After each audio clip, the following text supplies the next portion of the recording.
Welcome back, all you Fabricans and Fleshbags, to the super, not funny show reviews. And today, Lottie and I are going to be reviewing The Last of Us, Episode 6. It's entitled Kin, coming to you from HBO, streaming on HBO Max. So, what do we think about it, and should you be watching? Before we get into the review, get down there, hit the like on this video.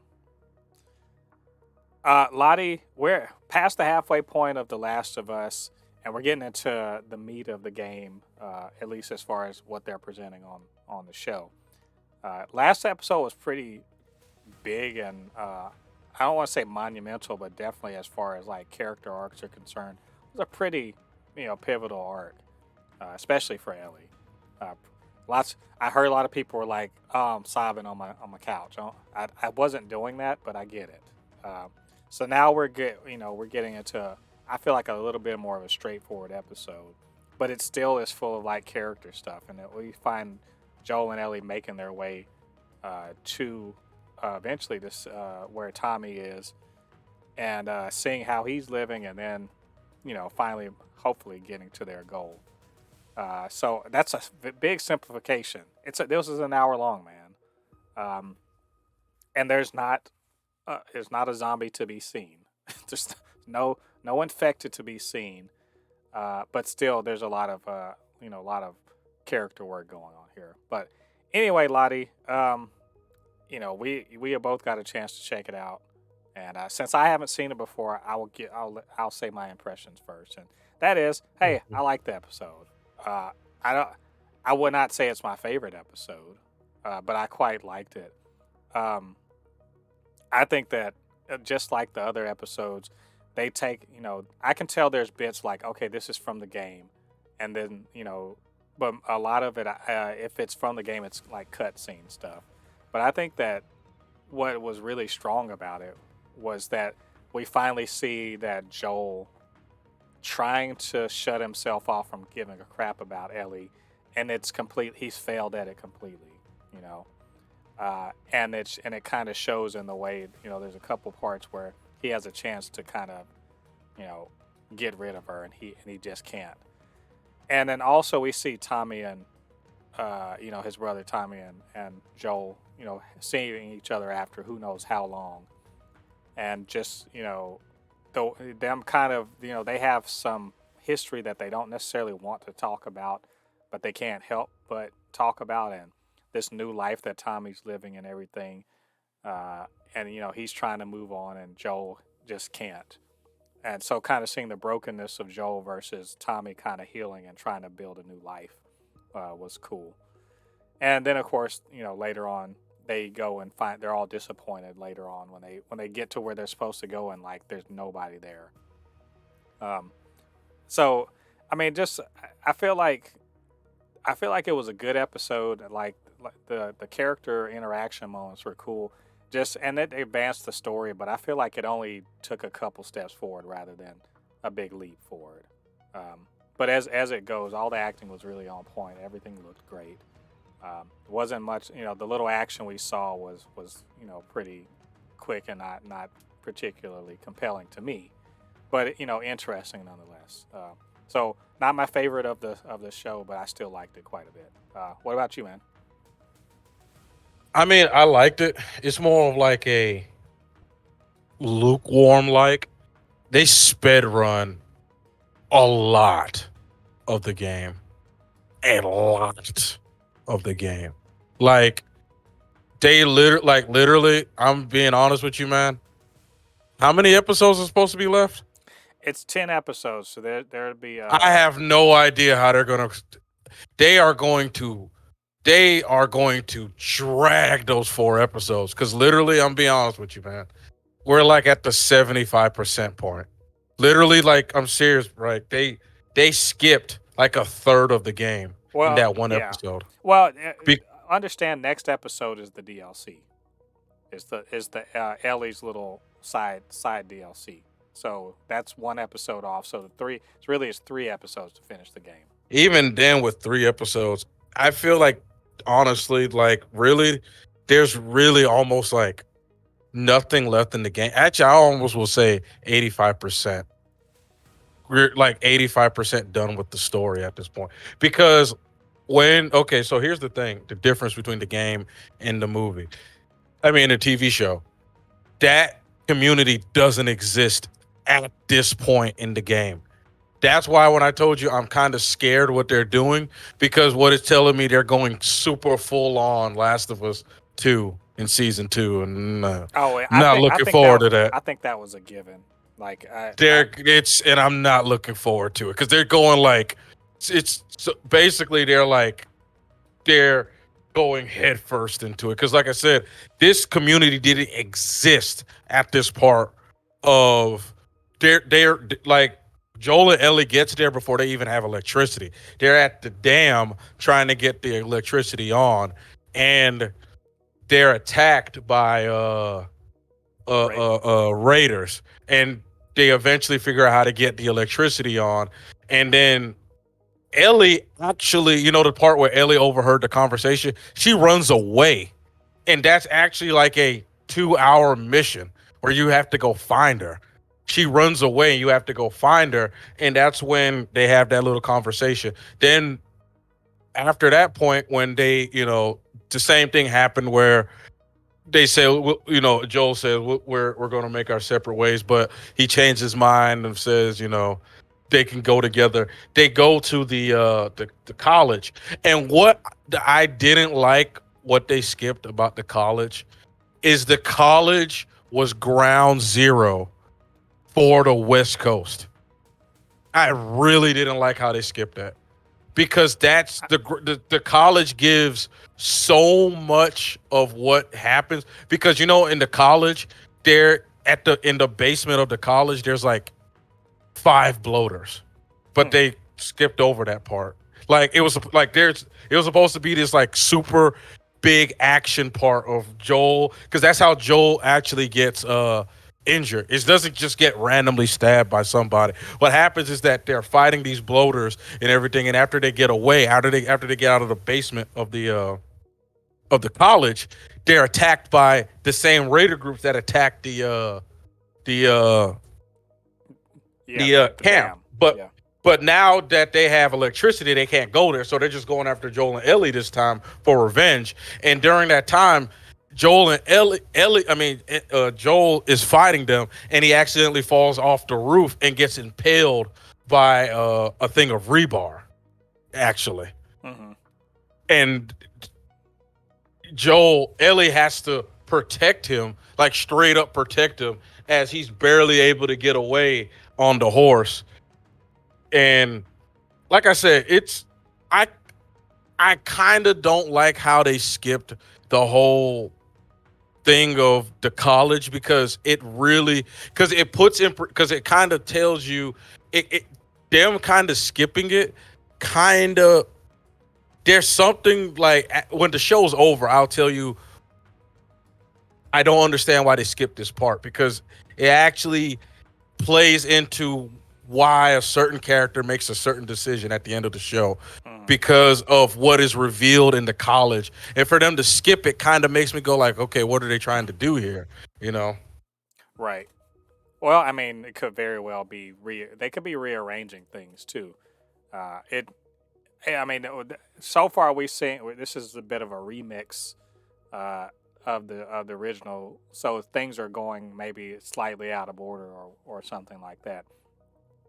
I will say, like you're I think you're a little put out because you have a different understanding of the story. But I mean, Yeah. I kind of like the idea of like, oh, there's this settlement that hey, it's actually working because so far the human settlements we've seen so far, they don't really work. Like Yeah, they all suck. they function, but they don't really work. And Yeah. they're all like Fedra is running the show, or they've just taken it back from Fedra, but they're still not really working as a functional society where everyone sort of wins, right? Mm-hmm. And it was interesting to me, spoiler, like when they get there, is everything just works. They got electricity, the security seems to be more or less on point. They're not terribly worried about raiders. Everyone's fed and clothed, and everyone seems optimistic about the future. Everyone seems sort of, like, hey, this we're building a new, basically functional society.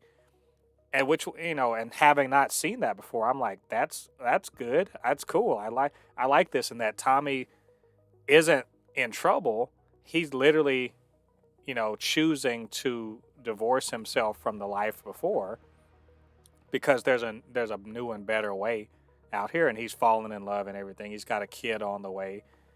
Um, Which I want to say real quick, it's funny that they race swapped the woman because she's originally was white in the show. mhm. It's funny because they're basically hinting that Joel Joe's and the fat. brother have jungle finger. Well, they hey, look, That's funny. but she That is funny. and I liked her as uh,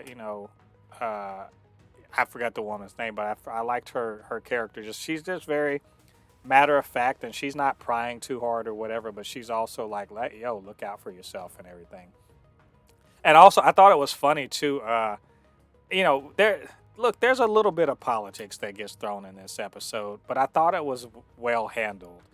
And that is that they talk about like, oh, uh, everyone's works, and everyone sort of owns everything, and everyone's taken care of and all. So he's like, so Joel's like, so communism, and he's like, and then what's his name? He immediately is like, it's not communism, and then his girl is just like, it's literally communism. We're on a commune, and and I think that's a bit of subtle political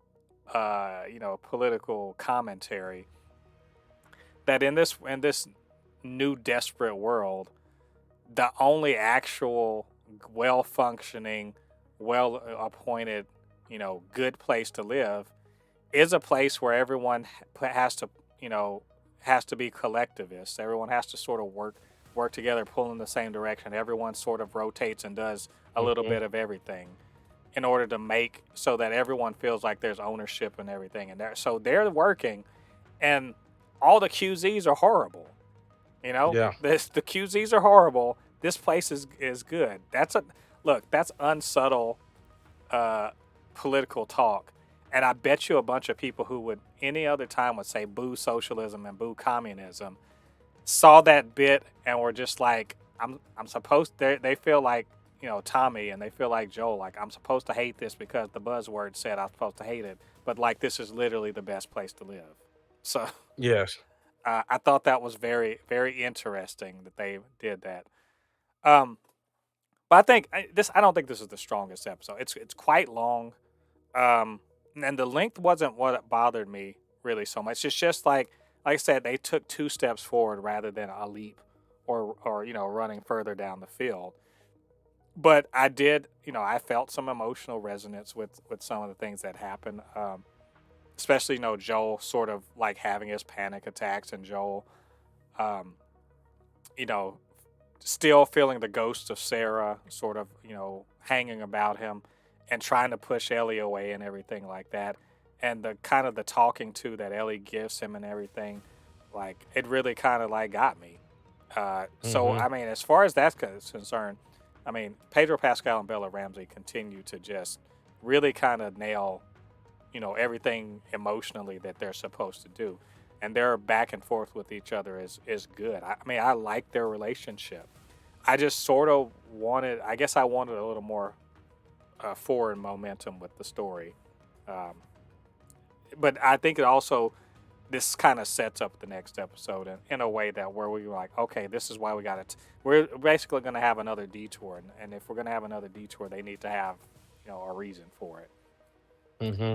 Um, but I mean, overall, I think it's still, we're still doing well, and I'm really looking forward to the next episode. Like I like having zero idea about what's going on.